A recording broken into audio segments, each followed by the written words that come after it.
Lately, I've been playing a lot of RollerCoaster Tycoon, and it's a game that I find myself coming back to time and time again and just pouring hundreds of hours into anytime I pick it up. I've mostly played the original RollerCoaster Tycoon on PC, also known as RCT, but there's also sequels in the same vein with RollerCoaster Tycoon 2 and Open RCT 2. And most recently, I've been here with RollerCoaster Tycoon Classic on my Switch. But I think no matter how you're playing this game, RCT is RCT, and RCT is so great.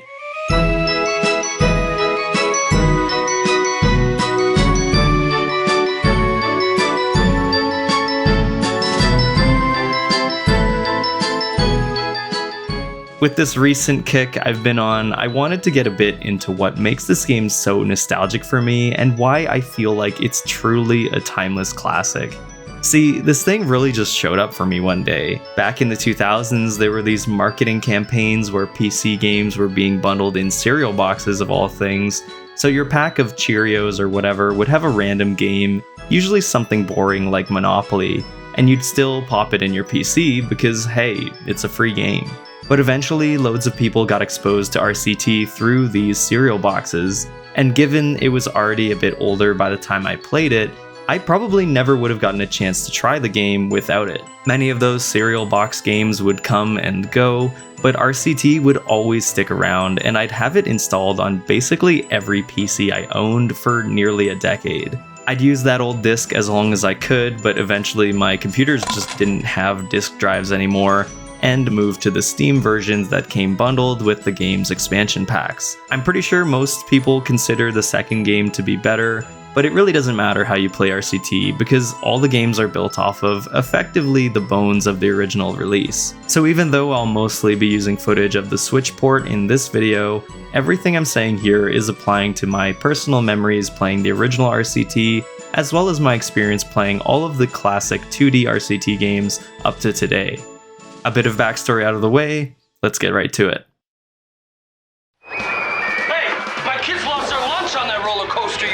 I thought they'd like the 17 loop-de-loops. Introducing RollerCoaster Tycoon. Build the amusement park of your dreams with rides and coasters that'll blow your mind. There's plenty to eat in your park, but where are your bathrooms? Gee, I knew I forgot something. Place bathrooms and concession stands to keep your customers happy. I doubled the bathrooms, built some incredible new roller coaster rides, and lowered ticket prices. Yeah! Tourists. Get on RollerCoaster Tycoon, now for PC CD-ROM. I don't think any games or media really can ever truly be labeled perfect, but I honestly think RCT is pretty close. At least in the sense that I think that it's something that's realistically as good as it could be without unnecessary features cluttering the experience. RollerCoaster Tycoon has seen a few quality of life improvements over the years, and was expanded upon through sequels and expansion packs, but even the original version of the game feels effortless in its balance between accessibility and player creativity. I played the first game by far the most, and was perfectly satisfied with that even after learning about the sequels because of how great the game was from the start. While later versions would allow you to build whatever you want at your own pace, the original RCT was entirely broken up into scenarios that let you use your own creativity to develop each map into a thriving theme park. In RCT 1, you had to beat each of these scenarios if you wanted to play later stages, and I really just got used to that as well. Due to that and the fact that reinstalling the game would often lead you starting with a fresh save file, I've probably played through the first stage, Forest Frontiers, dozens of times. It's a simple introduction, but a great example of your average RCT scenario. In RollerCoaster Tycoon, your objective is simply to build and manage a theme park in order to entertain your guests. In most stages, you're given a certain amount of time to build the park up and reach a set number of guests and/or park rating. Most maps work that way, but they'll often mix it up with alternative objectives, pre-installed rides, or restrictive terrain. But besides these often simple goals, you're free to express yourself in any way that you want. Every time you play a map in RCT, your results will always be a little different. And even if the objectives feel very simple to complete after playing the game long enough, these creative aspects of RCT really take their place. So every time I was booting up Forest Frontiers, I would take the park into new directions. Maybe one time I'll try to expand to the far areas out in the back, or maybe I'll focus on creating a really dense area in the front. Maybe I'd just paint everything orange. There's something incredibly rewarding to me about starting with a blank slate of a park and watching it slowly build up one ride at a time. While playing RCT for the first time, you might just focus on building a few things and keeping your guests happy, but eventually I found myself using the scenery objects to build areas up into themed sections. Really, no two people would play the same scenario the same way and end up with an identical park. Some things might become similar, especially if you try to optimize the simple management mechanics, but often something as simple as placing a haunted house in one place over another will lead to the rest of the park layout changing altogether. Scenarios and the freedom they often allow you to have is so important to this game's replayability, and I find it so easy to jump into a map and start thinking about what I want to do to arrange the park.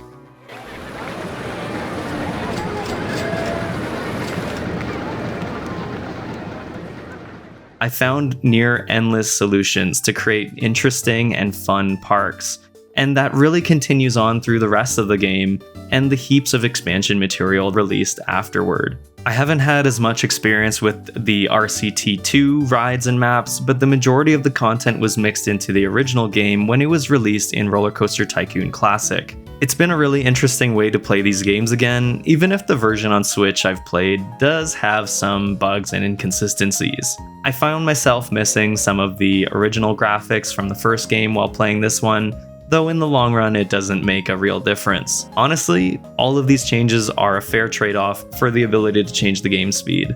I definitely feel the need to mention how great this game plays on a handheld. Chris Sawyer, the original creator of RollerCoaster Tycoon, himself said that they ported RollerCoaster Tycoon to mobile in the first place because they felt like it just worked really well with the platform. Speaking from my own experience, playing the game on my Switch in handheld has been a great experience, and it works incredibly well.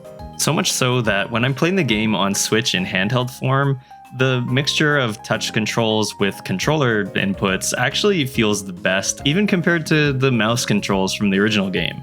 If this version of the game could get updated to have pointer controls with the Switch 2, I think it might be the best way to play the game in general, which might be blasphemous to say. The game's management tools are also a big factor in what keeps it so interesting, since you'll have to balance your loans, staff, and building costs against the income that you get from rides or entrance fees. Playing the game today, it's pretty simple to maximize the park rating and buy advertising if you want more guests, but having to keep an eye on the cleanliness of your park and the demands of your guests is just important enough to keep it entertaining. RCT isn't really a hardcore simulation game, but it doesn't need to be to stay engaging. Even if the nitty-gritty simulation aspects can be lacking, many of the game's simpler aspects allow it to age really gracefully. There are a lot of things that make the park management so memorable to me. I love changing the bathrooms to be 20 cents per use so that they pay for their own upkeep, or changing the color of hat or umbrella stores to track where the guests are buying things from. All of this stuff really just comes together and makes managing your park in RCT simple and fun. Playing through each scenario makes up the bulk of the game, so you'll be staring at a lot of these same rides and themes as you play, but really a lot of games have visuals that have aged far worse than the graphics of RCT.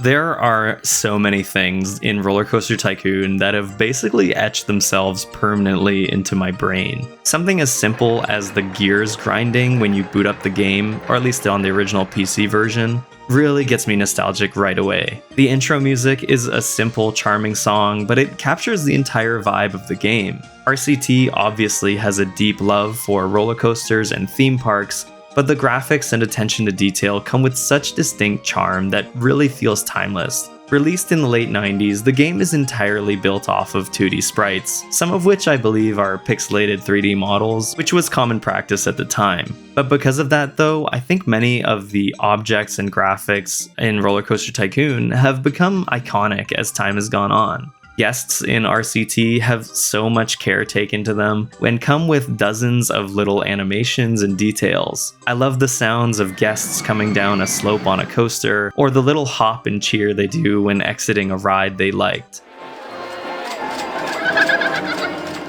Probably one of RCT's most enduring factors are the thoughts and comments that guests have when you watch them. It's really interesting to watch them wander around the parks I built as they interact with scenery or just take a break on a bench. The AI and pathing is incredibly simple on these guys, but they can be really charming to just walk around like lemmings or something.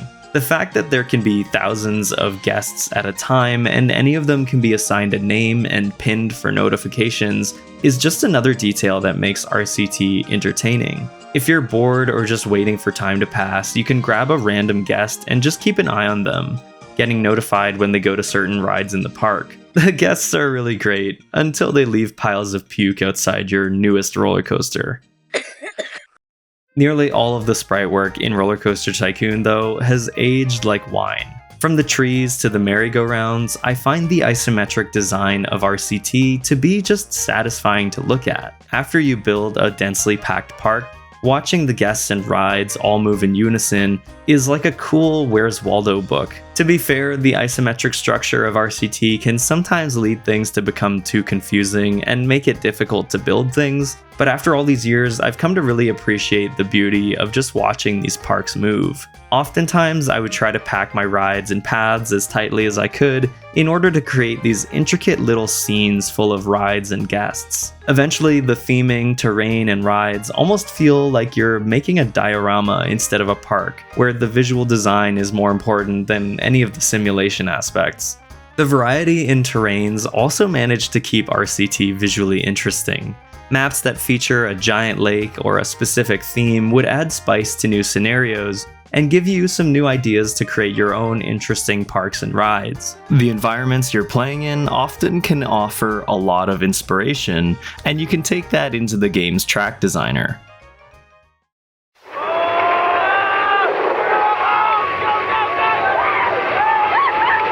Want an even bigger thrill? New RollerCoaster Tycoon 2. Craziest coasters, mammoth parks, real Six Flags thrills. The game you love is now more exciting. Rated E. While I think a lot of people can play RollerCoaster Tycoon and have a great time placing pre-built rides and attractions, I think there's an entire new game to be played in the track building system. It's honestly fantastic in my opinion, limitations and all. I believe the roller coaster and building system is a fantastic example of simplicity, accessibility, and depth. Anyone can take a look at this thing and put together something that's interesting and fun without a second thought. Sure, without enough experience, your ride might not be the safest or highest rated, but the tools themselves are incredibly easy to understand, much in part due to the isometric design of the game. Even as a kid, I could at least have fun designing the simpler rides, like the steel or wooden roller coasters. But with the stats and tools available, you can really dive deep and analyze your ride to adjust things and improve it. Most rides need to start with a rail to bring the train up to a slope, but from there, you're free to build whatever you want, however you see fit. Maybe you'll wrap the track around another ride, or maybe you'll run the track through underground tunnels. There are often challenges to overcome while designing the rides as well. The terrain could be sloped, which will leave you having to figure out how to move your ride around the elevation without exceeding the limit of your supports. Some rides can't be built too high, so it becomes a question of where to move the track. Once you've finished designing the ride, it's also really fun to watch the test and see how it performs. There's always a small bit of excitement waiting to see how the ride ranks up on the stats screen, and if you manage to do something really great, you can always save it for future use. Once you consider the enhanced building tools offered in RollerCoaster Tycoon 2, the track designer really almost becomes a model kit, and you can create these amazing looking designs. It's almost like Lego, where kids can have a good time making whatever comes to mind, and adults can scale that creativity up to build some really impressive stuff.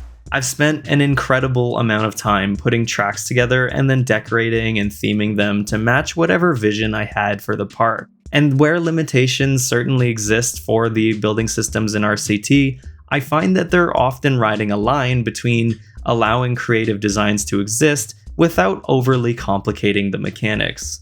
With the limited track pieces and colors available, I find myself using abstraction and creating solutions to get the desired result. Maybe I'll use colored bricks to create cheese for a mouse ride, or mix the checkerboard floors with black and white striped rides to create a whole area of black and white illusions. A lot of the time, I use this specific color of blue that matches the color of the water when I want to hide the paths on a boat ride.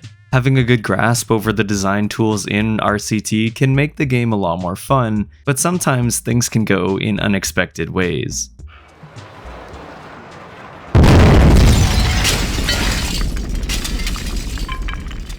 Okay. So I've spent most of this time in the video talking about the great ways to play RCT the correct way, but like a lot of the great sim games from the era, I have to shout out the great ways that you can just forego the main objective entirely. You really don't need to spend a lot of time with RCT before realizing you can just drown your guests without any effort, but it's usually more fun to go a step further. You can build roller coasters to send guests out on ramps and blow them to pieces, or put your guests into never-ending death traps. We wouldn't have the amazing Mr. Bones Wild Ride memes if it wasn't for your ability to make a nearly endless ride that takes multiple in-game years. I remember playing the game as a kid and finding it absolutely hilarious that I could close off the park exit and then delete all my rides and replace them with an army of 100 panda mascots, there to harass the hundreds of trapped guests. I think there's something to be said about all the dumb stuff you could do in these sorts of sim games, but it does get you invested enough to start playing the game the correct way. I know that's certainly what happened for me here, and once I had my fill back in the day throwing people out into lakes or crashing trains together, I found I was actually pretty invested in actually designing good parks. I try to be pretty fair about how I talk about games, and I try to balance praise with criticism where it's deserved, but there isn't a lot I can say about RCT that I would want to change. Sure, some things like organizing handymen can be cumbersome, and I would like to be able to use paths and designs from RCT 1 in Classic. These things do very little to prevent me from having fun. The biggest argument would be the repetitive nature of the scenarios, and the fact that a lot of things have been quote-unquote solved by the community. Though, to be frank, many of my issues with the game have been entirely phased out with quality of life updates, or are insignificant to having a good time. In the latest official version of the game, there isn't that much to complain about. I can look past a lot of these factors when I consider how much fun I have just building stuff for the sake of it, even if it means I'll get accused of being biased or something in the comments. RollerCoaster Tycoon has such a winning formula, and really all of these aspects come together to make it so deeply fun to replay. Coming back to the game now with the classic version has really only deepened my understanding and appreciation for RCT. You really only get what you put into it. I think if you aren't interested in the creative side of it, the sim management aspects might not be enough to keep you satisfied today. But I would argue that the simplicity of the game keeps the experience from being too bloated or convoluted. I poured more time into RCT Classic on my Switch 2 than any other game so far, and I just got it a month ago. I don't know what I'm going to name this or what the thumbnail is going to say, but the reason I made this video in the first place was because I was genuinely thinking that this might be one of the games I'm playing decades from now. It's simple and slower paced, but incredibly rewarding to play. Even as newer iterations on the concept come and go, I think the original RollerCoaster Tycoon is a classic for a reason. And if this game is anything for me, it's comforting. Thanks so much for watching and making it to the end of the video. I have a lot of love for so many of the PC games that were coming out around that time, especially in the sim genre, and I'd love to do more videos about them in the future. I'd love to do a video on Zoo Tycoon maybe, that'd be pretty cool.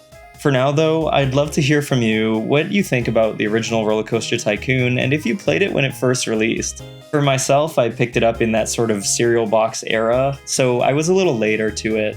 But I'd love to know, especially if there's people that have picked it up later on, as it sort of became a nostalgic thing for people in my generation. Either way, if you enjoyed this video, I really hope that you can like the video, subscribe to the channel, and keep an eye out for future uploads. Sharing the video and doing any of that sort of stuff really actually helps a lot more than you might think, and it helps keep this channel going. I'm always open to new suggestions as well, so if there's something that you're interested in, maybe I could take a look at it. No promises, but you never know. That being said, thank you once again for watching to the end of the video, and take care.